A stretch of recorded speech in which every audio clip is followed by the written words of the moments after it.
Fala família Palmeiras 90 a mais, nós estamos avisando faz tempo, a situação com o Danilo tá acontecendo. Lembra que eu falei que as negociações que vão rolar daqui a 1 ou 2 meses já estão acontecendo há um tempo? Pois é, meu povo maravilhoso, que coisa bacana, tá? No meio de toda essa melancolia, né, que foi a partida contra o Cruzeiro, aí posteriormente o empate do Flamengo, o Palmeiras acabou se, vamos dizer assim, colocando numa situação complicada. Mas aí no meio de tudo isso, uma notícia pode alegrar a nossa semana. Nós vamos falar sobre o Danilo. Esse é o primeiro vídeo do dia. Eu te vejo depois às 9 da noite. A gente vai conversar muito sobre o que rolou no decorrer do dia, né? Vamos falar também do Barbosa, que deu uma declaração forte. Precisamos pontuar a matemática para o Brasileirão. Ainda dá para garantir pré-Copa do Mundo uma liderança. E vamos falar sobre o prêmio que o Palmeiras ganhou ontem. Atenção, tá? Eu vou começar falando especificamente sobre o Danilo. Vem comigo. Aqui no site The Football, né? Que é aquele mesmo veículo de imprensa que comunicou a respeito da possibilidade do nosso querido John Arias vir para o Palmeiras. Eu lembro que eu trouxe a matéria deles aqui, nós conversamos a respeito. Um monte de gente comentou que esse site era fuleiragem, que era mentira, tal. Pois é, os caras acertaram, né? E eu vi essa matéria aqui na noite de hoje, tá? No caso, eu tô gravando esse vídeo no domingo à noite, quase meia-noite aqui. Palmeiras pode negociar os jogadores do elenco com o Botafogo para ter Danilo após a Copa do Mundo. O que aconteceu, né? Com aquela situação que o Danilo pediu para não jogar contra o Corinthians, porque teoricamente ele completaria os 13 jogos e ele tá perdido, não sabe o que fazer.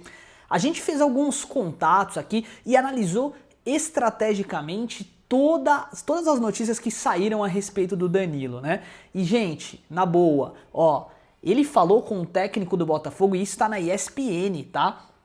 Que ele não tem cabeça para jogar. O Danilo ontem teve uma conversa comigo no treino e me deu o ponto de vista dele, eu dei o meu. Ele foi relacionado, poderia não jogar de início. Então teoricamente era pro cara estar no banco de reservas, mas ele acabou de manhã comunicando que não estava com cabeça para participar da partida.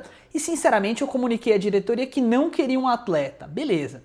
Aí depois, o que a gente começou a perceber? Que o Palmeiras estava em contato com o Danilo e saíram muitas notícias falando a respeito disso, né? Principalmente com a staff. Gente, ouçam o que eu tô falando, tá acontecendo. O Danilo pode de fato fechar com o Palmeiras e pra mim, Anderson Barros, eu não te pedi nada Mentira, pedi sim, pedi o John Arias, né? Tá bom, é o meu segundo pedido do ano, o Anderson Barros, Leila Pereira, eu não vou pedir mais nada, tá? Garanto pra vocês. Danilo quer vir pro Palmeiras, tá na cara que ele quer vir pro Palmeiras, todas as notícias, a postura do jogador, tudo indica que ele quer vir pro Palmeiras. Faltam 2 rodadas até a Copa do Mundo e se ele não jogar, eu acho que ele vai fechar com o Palmeiras. Não faz sentido ele fechar com nenhum clube europeu. E eu explico pra vocês, né? Não faz sentido porque se o objetivo dele fosse fechar com qualquer clube da Europa possível, ele faria o 13º jogo no Brasileirão. É claro, tudo isso pode mudar. Como eu falei, eu tô gravando esse vídeo no domingo à noite, quase meia-noite, e durante o dia as coisas podem ter alterado. Agora, faz muito sentido pro Palmeiras essa contratação e a cria quer voltar pro Verdão. O Palmeiras só perde essa negociação se quiser. Por favor, botem a grana necessária nesse investimento, vale a pena. É um jogador de seleção brasileira, um jogador de Copa do Mundo que quer voltar pro Palmeiras. E o Palmeiras precisa desse cara. Ele vai mudar o jeito do Palmeiras de jogar futebol. E se ele vier, anotem o que eu tô falando. Nós vamos ter sido o primeiro canal no YouTube a noticiar isso e a fazer todo esse acompanhamento. Sim, estou hypado, tanto quanto estava com o Paulinho, com o retorno do Paulinho. Agora a bola da vez é o Danilo. E, gente, olha o que o Barbosa falou a respeito de tudo que está acontecendo, né? Com a saída dele e tal. Ele já tem um contrato assinado com o Palmeiras, né? Já tá no Globo Esporte, a gente também já tinha noticiado isso para vocês, né? E agora ele já não pode mais jogar no Brasileirão, desde que, né, com a ideia de que ele vista a camisa do Palmeiras ainda nessa temporada. Então, ele só entra em campo agora pela Sul-Americana. Essa é a expectativa. Então o Botafogo vai pegar o Independiente Petroleiro agora no dia 20, né, no meio da semana,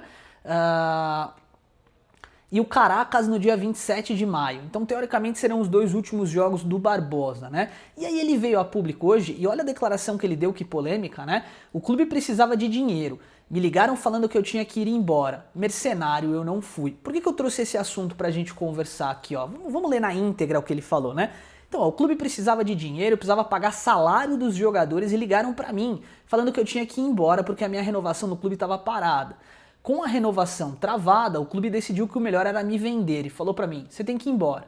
Me deram as opções de Palmeiras e Cruzeiro. O clube escolheu quem dava mais dinheiro. A realidade é que eu não me senti valorizado, tá?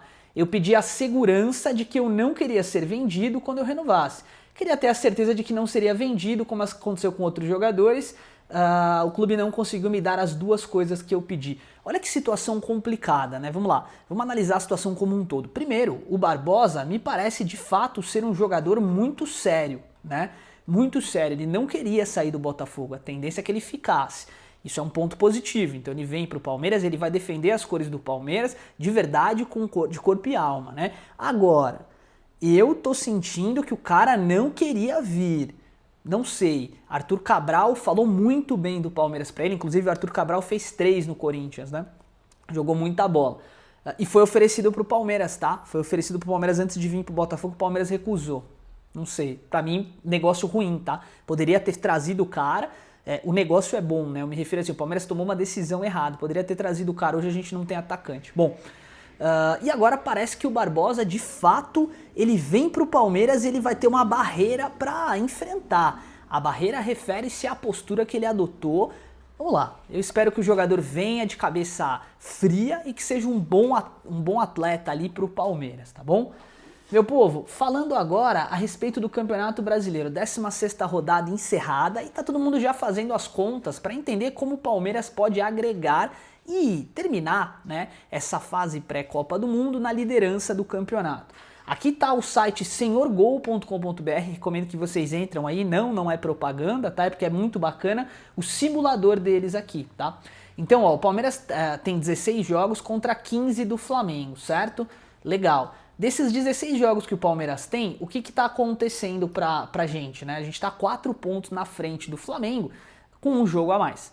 Então, se o Flamengo ganhar esse jogo que tá parado, que é contra o Mirassol, né? O Flamengo chega a 34 pontos e o Palmeiras ainda é o líder. Entretanto, na 17ª rodada, que vai rolar no final de semana, Palmeiras e Flamengo se enfrentam no Maracanã, tá? Então, eu vou simular esse resultado de jogo aqui e vou simular o resultado do jogo do Fluminense, que pega o Mirassol, penúltimo colocado, lá no estádio José Maria de Campos Maia, em Mirassol. Então, eu acredito que esse jogo vai terminar empatado, tá? Tem grande chance disso acontecer, porque o Mirassol tá devagarzinho crescendo no campeonato, o Mirassol tá jogando a vida para não cair, né? Palmeiras e Flamengo. Time que quer ser campeão não pode perder, não adianta, tá? Esse jogo o Palmeiras precisa no mínimo empatar. Então vem de diversos empates, 3 empates seguidos, e a chance do Palmeiras, se quiser ser campeão, na minha opinião, é claro, não vai ser esse jogo que vai decidir o jogo, né? Tem o campeonato, né? Tem mais 18 rodadas ali após Copa do Mundo, então não é isso que vai definir. Entretanto, se o Palmeiras quiser ser campeão, precisa objetivamente, no mínimo, empatar essa partida. Então eu vou por aqui que acabe 1-1, tá? Que o Palmeiras faça um golzinho aí e que acabe 1-1. Mas detalhe, tá? O Flamengo não tá jogando nada. O Palmeiras pode sim até acabar ganhando essa partida. Bom, momento que o simulador sumiu aqui. Vamos lá, vamos voltar aqui para 17ª. Legal. Eu vou simular Coritiba e Bahia também, você já vai entender o porquê. O Coritiba tá brigando ali, ó, na 8ª posição, tá chegando perto da fase da Libertadores, né? Tá 1 ponto da Libertadores. E o Coritiba é o próximo adversário do Flamengo, então calma aí. O Bahia também está brigando. O Coritiba vai entrar para ganhar e o jogo é no Couto Pereira. Então eu vou pôr que o Coritiba ganhe de 1-0. Beleza? Vamos para a 18ª rodada, então, com o Palmeiras com 36 pontos, o Flamengo com 32. Esse jogo atrasado, ele rola após Copa do Mundo, tá bom? Flamengo pega o Coritiba. Coritiba, com a vitória que provavelmente vai acontecer nessa simulação maluca que a gente está fazendo aqui, vai entrar na Libertadores, ou pelo menos perto do grupo da Libertadores. O Coritiba vai jogar a vida no Rio de Janeiro, tá? Então, vamos imaginar que esse jogo termine empatado, tem chance relevante, né? Chance real disso acontecer. Então vamos imaginar aqui um 1-1, tá? Curitiba jogando a vida, tal, entregando tudo que pode e arrancando o empate do Flamengo. O Palmeiras pega a Chapecoense, que é o último colocado. E aí, meu irmão, time que quer ser campeão não pode perder esse tipo de jogo. Nesse cenário hipotético, a gente encerra o Brasileirão com 39 pontos, 6 à frente do Flamengo. Eu sei, é uma simulação, muita coisa pode acontecer, mas eu acredito. Tá? Eu acredito que o Palmeiras consiga arrancar pelo menos um empate no Rio de Janeiro e eu acredito que o Flamengo não vai ganhar do Coritiba. Eu tenho, na boa, assim, colocando muita energia para isso acontecer, tá? Flamengo derrapou contra o Vitória, a moral baixou. Flamengo derrapou contra o Atlético Paranaense e ó, o Coritiba joga mais bola que o Atlético Paranaense, tá? Bom, isto posto, a gente terminaria, vamos imaginar que o Flamengo ganhe do Mirassol 3 pontos à frente do Flamengo, ou seja, depende só do Palmeiras. Tem muita água para rodar, mas seria fantástico encerrar o pré-Copa do Mundo na frente dos caras com pelo menos 3 pontos de vantagem. É nisso que eu acredito. Bom, o Palmeiras foi premiado também por boas práticas de governança e transparência, tá? O que quer dizer isso? Quer dizer que o clube é reconhecido nacional e internacionalmente como uma instituição séria, como uma instituição que tem boas práticas para o mercado, que apresenta balanço patrimonial, balanço está em dia, tem indicação de receita, tem indicação de despesa, tudo bonitinho, né? E principalmente é um bom credor, né? Um bom devedor e um bom credor, paga em dia os seus compromissos. Bom, este prêmio reforça a credibilidade alcançada pelo Palmeiras dentro da indústria do futebol. Temos trabalhado continuamente para construir uma gestão cada vez mais moderna e profissional, buscando excelência, não apenas dentro de campo, mas também fora dele, afirmou a presidente Leila Pereira. E aí, gente, por que eu trouxe essa matéria aqui pra gente conversar, né?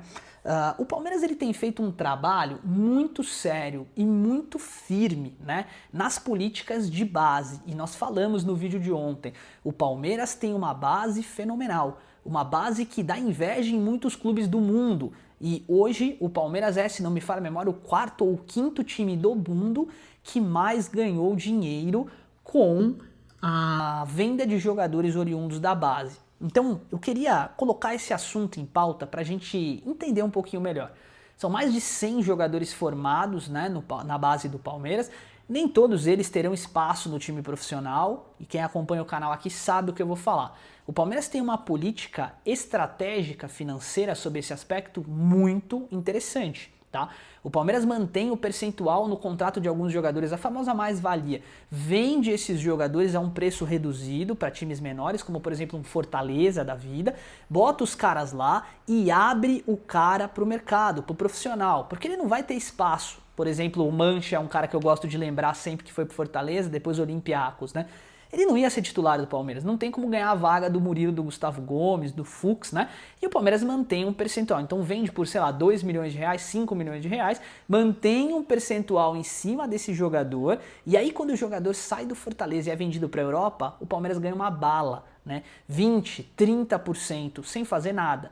E está acontecendo a mesma coisa com o Gabriel Silva e com o Pedro Lima, que estão em Portugal e que vão ser negociados com o Sporting. O Palmeiras espera arrecadar pelo menos 20 a 30 milhões de reais com a dupla, sem fazer nada. Formou os meninos, mandou os meninos para Portugal, eles não iam conseguir vaga no time profissional aqui, e é isso, tá fazendo grana. Então, essas políticas de boas práticas financeiras, elas são muito pautadas principalmente na estratégia. E o Palmeiras tem mostrado cada vez mais estratégia interessante para participação nesses torneios e principalmente para participação no mercado como um todo. Meu povo, eu quero aproveitar esses minutos finais para agradecer vocês de coração, tá? Por estarem sempre aqui junto conosco, por cada vez mais potencializarem o nosso canal, potencializarem a história do Palmeiras 90+. Nós estamos seguindo cada vez mais adiante e crescendo devagarzinho, de grãozinho em grãozinho. Hoje o Palmeiras 90+ não é só o Henrique, o Palmeiras 90+ é uma equipe que está focada em tentar trazer o melhor conteúdo possível, dia após dia. Somos pequenos, mas estamos crescendo cada vez mais com o apoio de você que está me escutando. Você é essencial no nosso trabalho. Eu espero que você tenha gostado do vídeo de hoje, das informações, que esteja hypado assim como eu para o retorno do Danilo e que principalmente volte às 9 horas da noite para nos ouvir falar sobre as notícias do dia. Eu agradeço do fundo do meu coração, quero deixar um abraço forte para vocês e avante palestra, nos vemos à noite.